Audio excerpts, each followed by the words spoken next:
Hello दोस्तों, case studies के इस कोर्स में आप सभी का स्वागत है। एंड मेरा नाम शुभम है और I am a former faculty at forum IAS पीपा अहमदाबाद एंड अनअकैडमी प्लस। तो सबसे आसान तरीका केस स्टडीज़ को सॉल्व कैसे करना है, क्या तरीका अपनाना चाहिए, क्या गलतियां एक स्टूडेंट करता है और कैसे उन गलतियों को हम गलतियों से सीख कर आगे बढ़ सकते हैं, कैसे उन गलतियों को कोशिश करें कि ना दोहराएं। ठीक है। और कौन कौन से ऐसे अ, हथकंडे कह लीजिए जो हम अपना सकते हैं ताकि हम केस स्टडीज़ को आसानी से एग्ज़ाम के प्रेशर वाले टाइम पर भी हम केस स्टडीज़ को बहुत ही स्मूथ तरीके से, एकदम मक्खन के तरीके से हम सॉल्व कर सकें। तो सिनॉप्सिस आईएएस के प्लेटफॉर्म पर मैं आज अपनी इस नॉलेज को शेयर करने के लिए आया हूँ। और ये इंट्रोडक्शन वाला लेक्चर है, पूरी ये एक सीरीज़ होगी, एक पूरा कोर्स होगा जिसमें हम केस स्टडीज़ को के बारे में समझने की कोशिश करेंगे। तो खैर अपने बारे में बता दूं, चूँकि ये इंट्रोडक्शन वाला कोर्स है तो एक दूसरे के बारे में समझ लेना, जान लेना ज़्यादा बेहतर होगा, ताकि हम अपने इस जो रिलेशन है उसको लंबे समय तक बनाए रख सकें। तो I have experience of 6 UPSC mains.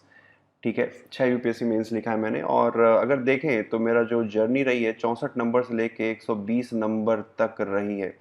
तो मुझे पता है कि कौन सी चीज़ काम नहीं करती है, कौन सी चीज़ काम करती है, क्या हम गलतियां करते हैं और क्या हम उसको सही कर सकते हैं, कौन सी चीज़ क्लिक करती है और कौन सी चीज़ क्लिक नहीं करती है। तो ये एक वास्ट एक्सपीरियंस है मेरे पास जो मैं आपको इस कोर्स के माध्यम से शेयर करूंगा।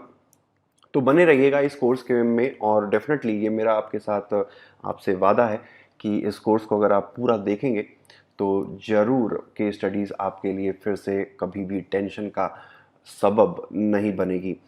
तो इस कोर्स का जो मकसद है, मेन मकसद है 120 प्लस मार्क्स जीएस के पेपर 4 में प्राप्त करना।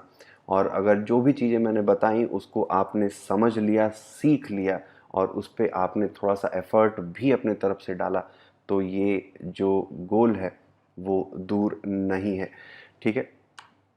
तो चलिए आगे बढ़ते हैं। और इसमें ये जो लेक्चर है जो आज हम डिस्कस करेंगे, इसमें हम केस स्टडीज़ के लिए क्या अप्रोच होना चाहिए, सही अप्रोच क्या होना चाहिए, और उसके अलावा हम आने वाली जो केस स्टडीज़ होंगी वो किस तरीके की होंगी उसके बारे में भी थोड़ा सा बेसिक देखेंगे। तो आज का लेक्चर थोड़ा सा इंट्रोडक्शन वाला है, इस पेपर का ओवरव्यू ले लेते हैं। ठीक है। और थोड़ा सा हम पिछले साल के कुछ केसेस को एक बार समझेंगे, देखेंगे, और आने वाले समय में किस तरीके से जो ट्रेंड यूपीएससी का केस स्टडीज़ के लिए बदल रहा है उसको भी समझने की कोशिश करेंगे। तो चलिए अपने इस डिस्कशन को आगे बढ़ाते हैं। आगे बढ़ने से पहले थोड़ा सा एक ओवरव्यू ले लेते हैं। मानता हूं कि मैक्सिमम स्टूडेंट्स को, मैक्सिमम एस्पिरेंट्स को पता होगा कि किस तरीके का क्वेश्चन आता है, लेकिन किस तरीके का पेपर आता है, लेकिन फिर भी चूंकि बहुत सारे लोग हैं जिनको पता नहीं है तो उसके बारे में एक बार देख लेते हैं। तो जीएस पेपर 4 के दो सेक्शन होते हैं, सेक्शन ए और section B. Section A generally 130 number का होता है, 130 मार्क्स, जिसमें 13 questions are asked with which carry equal weightage of 10 marks. ठीक है, इक्वल टू 130 मार्क्स। उसके अलावा और ये भी बता दूं कि सेक्शन ए में आपका थियरी पूछता है। ठीक है, इमोशनल इंटेलिजेंस क्या है, एटीट्यूड क्या है, एप्टीट्यूड क्या है, उनकी एप्लीकेशन क्या है, वैल्यूज़ क्या होती हैं, प्रिंसिपल्स क्या होती हैं, ये सारी चीज़ें पेपर के सेक्शन ए में पूछा जाता है। और सेक्शन बी में पूछा जाता है आपकी केस स्टडीज।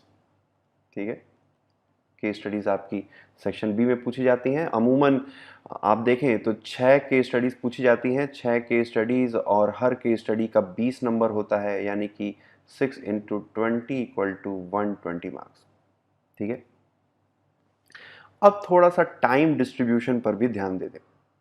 तो देखा जाए तो अगर हम सेक्शन ए और सेक्शन बी को दो पार्ट में डिवाइड करें, यानी कि 90-90 मिनट में डिवाइड करें। ठीक है, क्योंकि पेपर आपका 180 मिनट्स का होता है, 180 मिनट, तो 90-90 मिनट में डिवाइड करें तो एक क्वेश्चन को सॉल्व करने के लिए सेक्शन ए में और एक क्वेश्चन को सॉल्व करने के लिए आपको 7 मिनट मिलते हैं। और सेक्शन बी की केस स्टडी को सॉल्व करने के लिए, एक केस स्टडी को सॉल्व करने के लिए 15 मिनट। ठीक है। तो आप देखेंगे कि जीएस के जो बाकी के पेपर होते हैं, ठीक है, उसमें एक सवाल को सॉल्व करने के लिए 9 से 10 मिनट का समय मिलता है लगभग एक एस्पिरेंट को, लेकिन यहाँ पर सिर्फ 7 मिनट मिलते हैं, ठीक है। और केस स्टडी में सिर्फ 15 मिनट, लगभग एक एक पन्ने की केस स्टडी होती है, उसको पढ़ना पड़ता है, एक पन्ने का पूरा उसमें लिखा होगा, ये हो रहा वो हो रहा, उसको पढ़ने में ही काफ़ी समय लग जाता है, फिर उसको एक लॉजिकल तरीके से प्लेस करने में भी समय लगता है। जीएस के क्वेश्चंस को लिखना उतना आसान होता है इसके कंपेरेटिवली, क्योंकि ये पहले से पढ़े हुए आते हैं।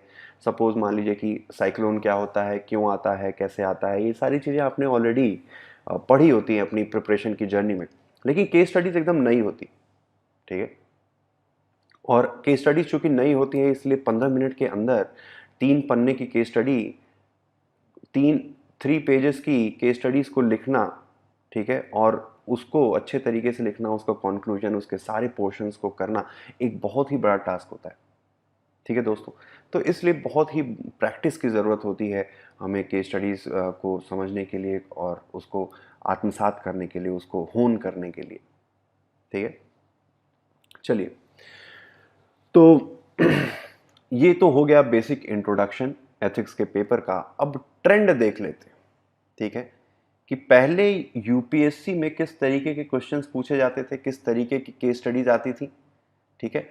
अब किस तरीके की केस स्टडीज आती है, पुराने समय में कैसी केस स्टडीज आती थी, नए समय में कैसी केस स्टडीज आती हैं, वो सारी चीज़ें देख लेते हैं, ठीक है। तो देखा जाए, अगर हम पुराने पेपर्स को देखें तो केस स्टडी जनरली किसी सिचुएशन के पॉइंट ऑफ व्यू से पूछी जाती थी।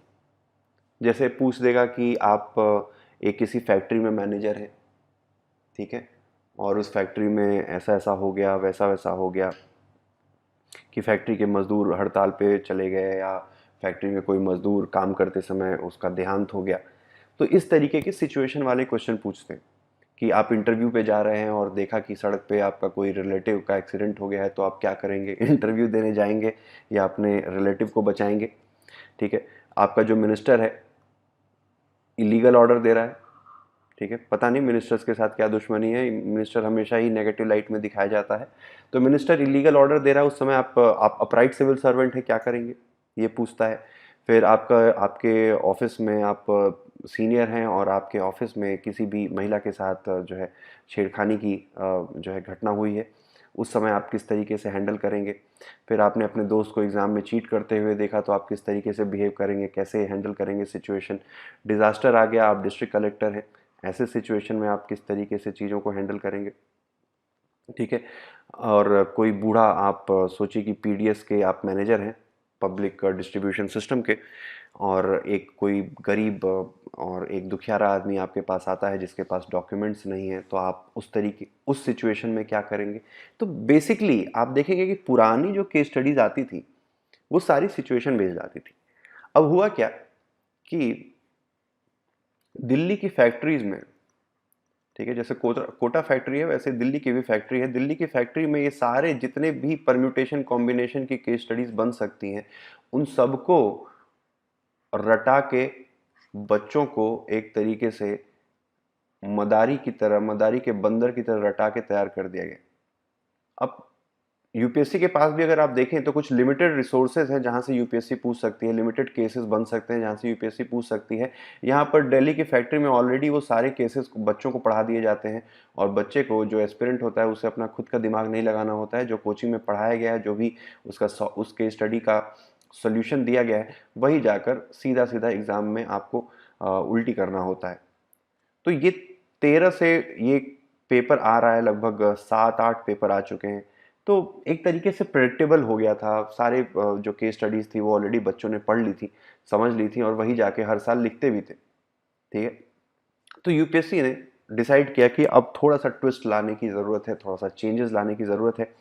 और अभी अगर आप 2019 का पेपर देखेंगे, अभी मैं क्वेश्चंस 2019 के डिस्कस करूंगा आपके साथ, आप देखेंगे कि काफ़ी चेंज है 2019 के केस स्टडीज़ में, और बाकी जो उससे पहले की केस स्टडीज़ आती थी उनमें, बाकी के ईयर्स में जो केस स्टडीज़ आती थी, ठीक है।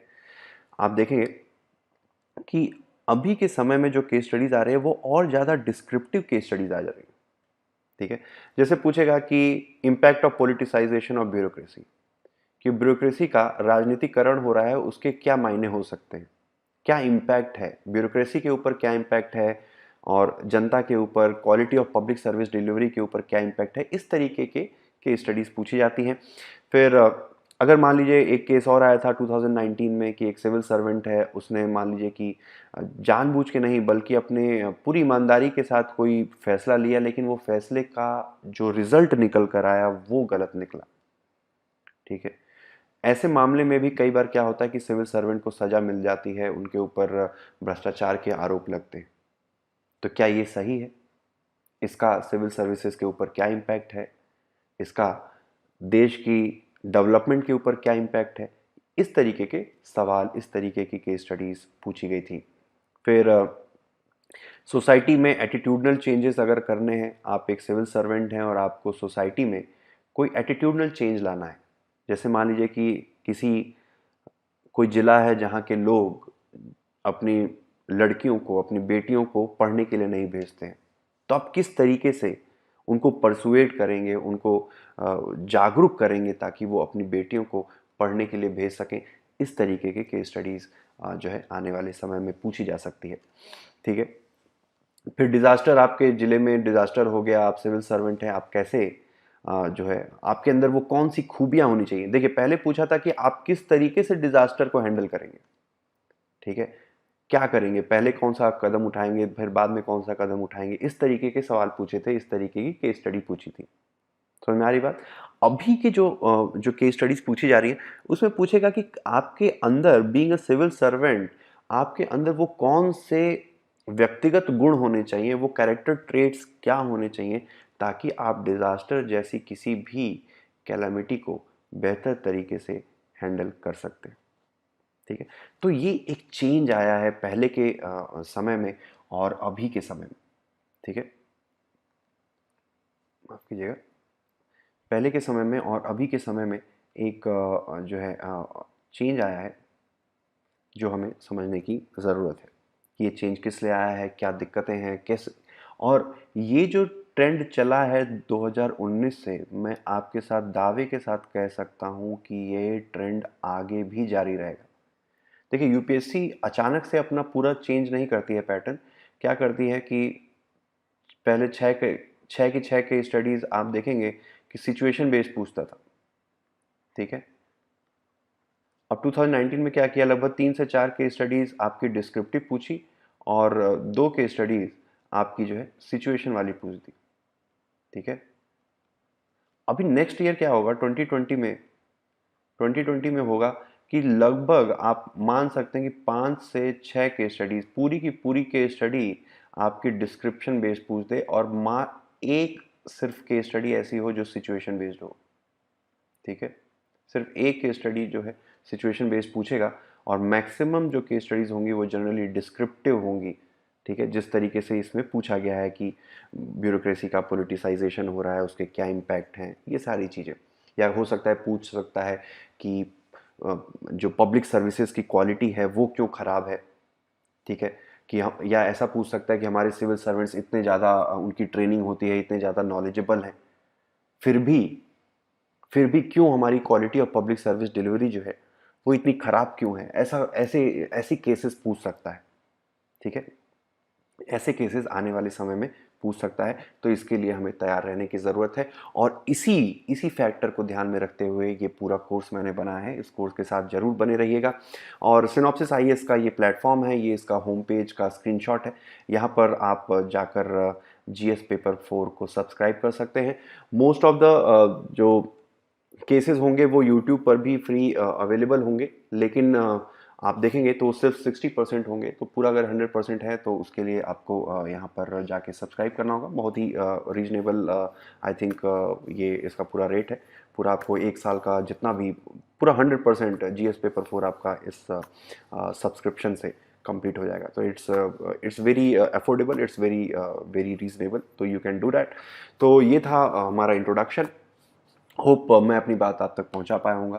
तो इसी के साथ आप बने रहिए और आने वाले समय में हम बहुत ही एक नॉलेजेबल सेशन रखेंगे। आप और मैं मिलकर हम एक बेहतर नॉलेजेबल जो इन्वायरमेंट है उसको क्रिएट करने की कोशिश करेंगे। तब तक के लिए इजाज़त दीजिए, अपना ख्याल रखिए। Good night.